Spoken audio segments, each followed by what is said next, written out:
Hey guys, in this video I'll talk about how to set up call forwarding in your mobile Android device.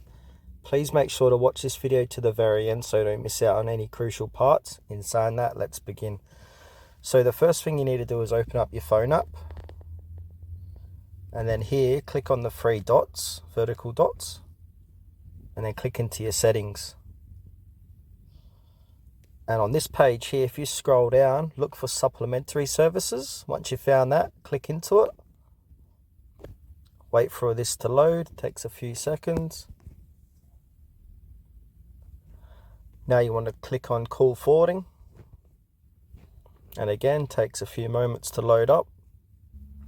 Alright, now once it's loaded, if you want to forward all your calls, click into always forward. And now just set that new number there, and then click on enable. Once you've done that, every phone call you will receive will go to that number.